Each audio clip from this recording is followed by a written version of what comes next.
Welcome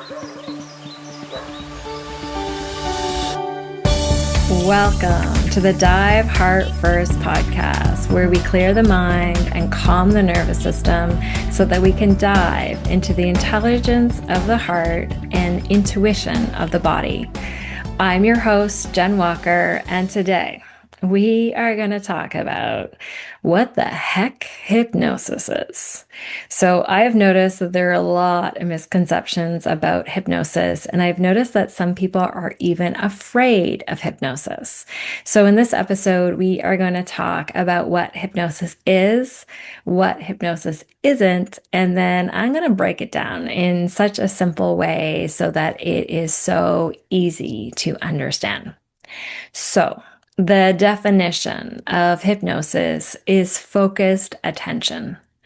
Focused attention in the way to increase the mind's receptivity to change. Said in a different way is I like to look at hypnosis through a lens or filter of brainwave states. So adults, you and I, are mainly operating in a beta brainwave state. So 70 to 80% of our day, we are in this brainwave state that is awake and alert, focused on our external environment, problem solving, and doing our daily tasks. This beta brainwave state, we are in our critical or analytical minds. That's a great part of our mind. This is a part of our mind that we make choices from.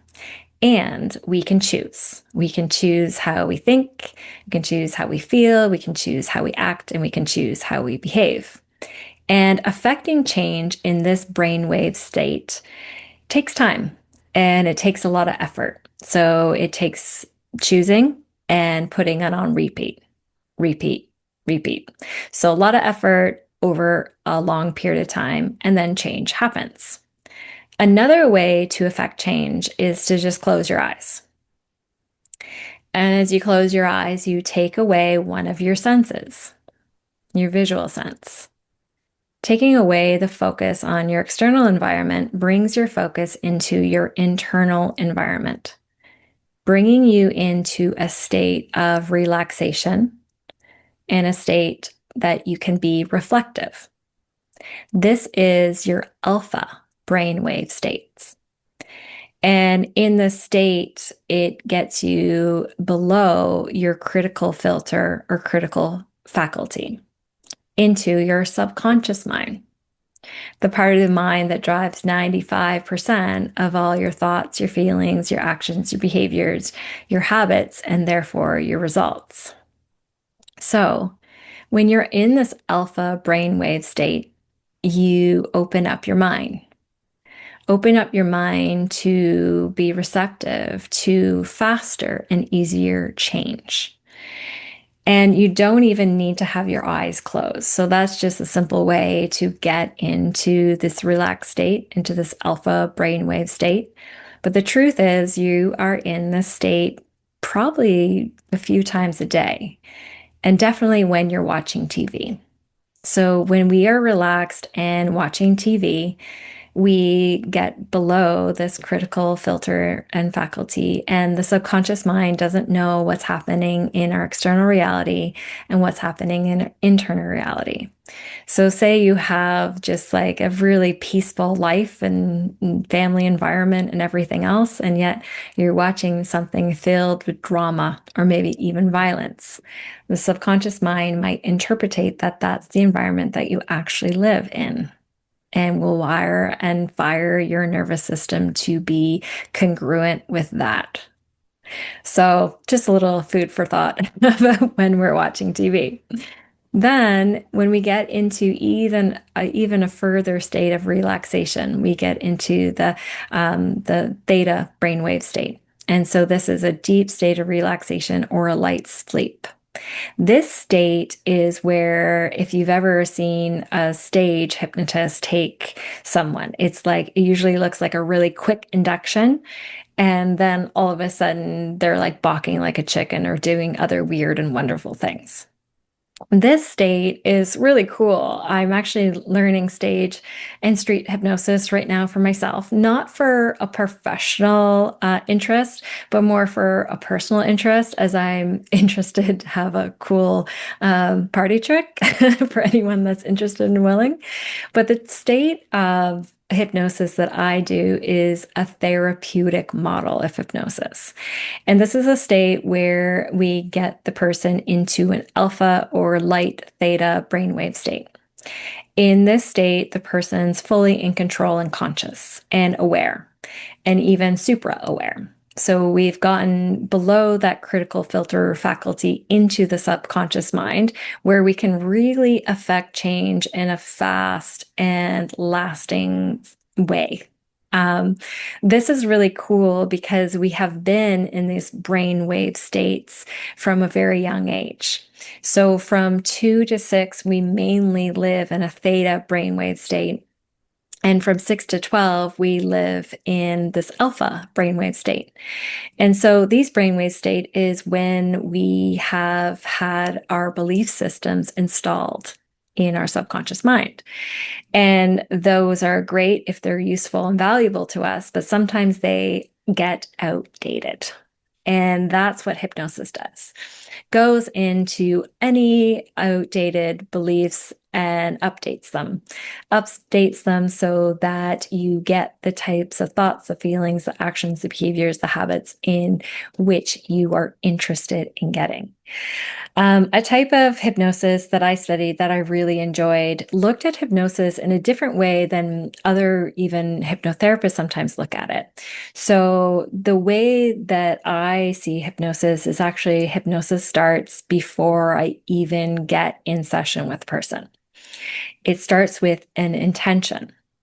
So before I get on a session, I close my eyes and I get into the intention of the session, which is to have significant value for the person, meaning they'll be very happy with it.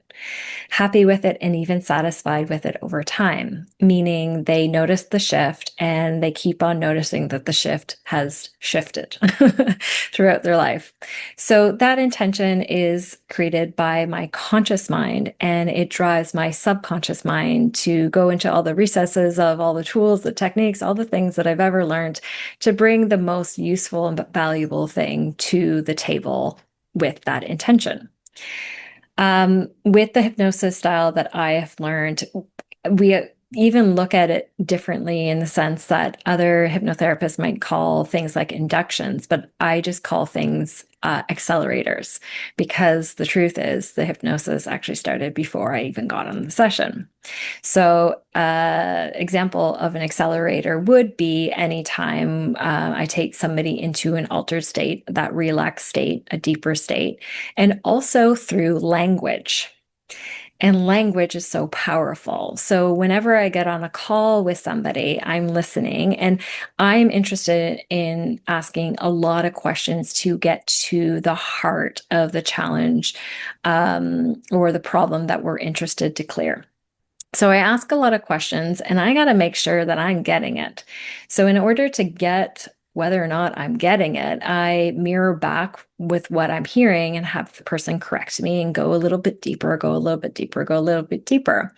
And there's a few ways that I can do that, but I can also do it in a way that really benefits the mind. So I'll give you an example. So if I were to listen to someone and they came in and they wanted to feel happy in their life or feel at peace, and they say something like, I am sad. I could just mirror back to them that what I'm hearing is that you are sad. Am I getting it? So that's one way. And that is actually very beneficial, as there's transformation that happens when anyone is witnessed with empathy and compassion. So, right there, it is beautiful. It is beneficial. But if you know me, I'm an overachiever. So, I even do something that has more layers of getting the person away from what they're no longer interested in and towards the thing that they're interested in. And I might say something like, so, what I'm getting is that you have been noticing as sadness. And in that, they sounds very similar, but there's language in that that's speaking directly to the subconscious mind, while the conscious mind is getting that I'm getting them. Okay, and let me explain. So, just saying, what I'm getting is you have been noticing sadness. So, been is called an invisible tense change. Because the truth is, whatever they have been experience is done. And in the present moment, they're talking to me. The one thing I know about me is I'm a heck of a good time. So in the present moment, it's no longer what they had been experiencing. So just by putting things into past tense sends a message to the subconscious mind. And the subconscious mind can't tell time. So, using that language speaks to the subconscious mind in a way that the mind gets it. Oh, I did it. It's done. It's complete. I've moved on from it. Also, in that tiny little sentence that I've mirrored back to them, I have dropped the identity. So anytime we say, I am blah, blah, blah, we identify with it. And the truth is, sadness is not a noun, it's a verb. Okay, so it is a moving, it's action. It's always changing. So emotions arise and they fall away, arise and they fall away. So just by calling it a sadness, or you can say that sadness, puts it outside of us and makes it so that it's more malleable to change and shift. Anyway, I share all this because I geek out on this stuff and I think this stuff is so fascinating and interesting. And we all have such a big heart, especially with the people that we care about the most. And so when you're even listening to a friend or family member that you want the best for them, you can even mirror back to them in this way. So holding space, mirroring back, does a lot. Like witnessing and hearing people with compassion and empathy shifts a lot. Then, if you want to accelerate that, put it into the past tense from them and just discontinue any identity statements if you can. It's definitely a skill and it's something that I've learned over time. And then once you do it in repetition, it just normally and naturally comes out of your mouth, which is super fun. Another thing that I've noticed, because I am absolutely obsessed with rapid brain change. And what I've noticed with the techniques that do this, so change, it doesn't happen over time. It happens in an instant. It might take some time to get to that change point, but it happens very quickly. And so what is it in the techniques that I've used or the techniques that I've seen other people use that work? What is it that causes instant and sustainable change? And typically, what I have found is it follows a pattern of memory reconsolidation. So, let me explain about that. So, memories are very misunderstood. And we think, or not we, what am I saying? Others think, not you and I, we don't think this way, but others think that memory is a recall. And memories are actually a creative process where every single time we access a memory, we recode it. So it's almost like opening a Google Doc. Every single time we open that Google Doc and make changes, we don't see all the changes that we've made. We just see the last edit. And that's the same thing for memory. So every single time we reaccess a memory, our minds that do not like to not know things will fill in gaps or blind spots. And we'll literally change and alter and delete and distort and generalize and make up totally new things in order for the mind to feel like, oh, like, yeah, I know that memory. So there's tons and tons of research that has come out with this, and where people are studied and get into the specifics of a certain day that there was a big major life event, and then are studied years beyond that and asked the specifics. And they're very confident in the memory, but they got the specifics, a lot of them incorrect. So much so that it's about 50% of all our memories that are accurate. And I say this because knowing what the memory is the least valuable thing about any change process. Being able to change the experience is where change is really affected. So when we look through memory reconsolidation, it's this 4-step process, and I'll take you through it. And you'll notice, like, if you've gone through instant sustainable change, you're like, interesting. Yeah, they took me through this process. It's like kind of like meta programming process. And the first thing would be to access the memory. So activate the memory by recalling it. And what that does is it just lights up this neural network, and specifically 2 neurons that have made a neural pathway. And the coolest thing about that is when we get into specificity, we're going to clear one thing that has been troubling, but there's always this neural association with other things that have what we call like structural similarity. So even though, like, when I'm working with something, I'm working with something specific, but anything else that's useful or no longer useful or no longer valuable that's structurally similar, that has like associations, is also cleared. So I'm always checking in with people a couple weeks later just to see what else they've noticed, and they're like, interesting, like, we cleared this, but I've also noticed a lot of likeness and thinking differently about this. And so it's really, really fascinating. So first thing we do is we activate the memory. Second thing we do is we disassociate from the problem state. And when we disassociate from the problem state, it's as easy as asking, like, how would you like to feel instead? Or what I typically do is I get into a specific intention so that the person and I know where we're headed, but also it disassociates from the problem state. Then the third step of memory reconsolidation is to associate with a resource state or an elevated state, however you want to look at it. And there's a lot of different modalities and tools in which I use and which other people use to do this.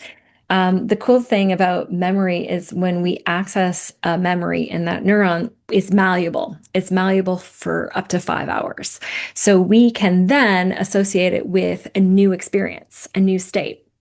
And so we've disassociated the old neural network, the old neural connection, and then we reassociate it with a new neural connection. Then the fourth step of all of this is to revisit and repeat, and using a lot of different modalities so that this bond with the new associated state is the new connection. And so we don't change the memory. Nothing needs to be changed with the memory, but we change the experience of the memory, which changes everything. So I described that, and that's a lot. And that literally took me years to learn. And I actually think that a lot of people that teach this stuff don't even know why it works.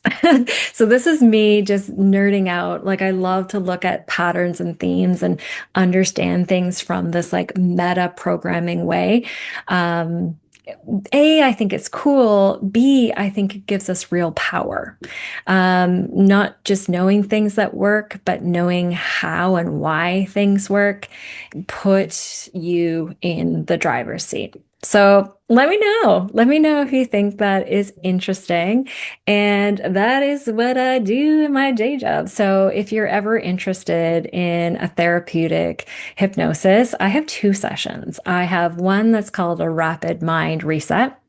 And that's really good if you have something specific, a specific story or narrative that is no longer serving you that you want to clear. In that session, I use a lot of the communication hypnosis, that I can get a lot of things changed, done through conversational hypnosis, which I think is a hoot. Then we might go into altered states, into that alpha and theta, to really establish and get it done and make it sustainable. Then I have another session, and this is a newer session, and it is called Soul Medicine. And the person that created it is just a gem, David Lyon, and I absolutely love it. So this session is fantastic for people that they're like, I don't know what's off. I just know that something's off. Like, I'm going for this over here. Like, this is what I'm interested in, but there's always this that holds me back. And so it might be something that they can't really put something specific topic on, but they know that there's something and they're interested to clear it. In this session, I ask a lot of questions to get to the heart of whatever the suffering or the pain or the challenge is. And then we very quickly get into alpha and theta brainwave state, where I do a process that is a beautiful, beautiful process of memory reconsolidation. And we just fire and wire, revisit and repeat, revisit and repeat. And so the entire experience of that memory shifts. So that's the session in a nutshell. If you like this session and if you have any questions about any of this, don't ever hesitate to reach out to me in any of the ways over Instagram, email, comment. If you would like anything specific talked about on this podcast, drop me a note. Like, I'll get into it because I know if it benefits you, it will benefit so many more people. So definitely don't be a stranger. I love comments. I love reading these comments. I love getting to know you and getting to know different people that are listening. So yeah, that's it. And until next time, thank you so much for spending part of your day here with me. I love you, and go out and have an absolutely tremendous day.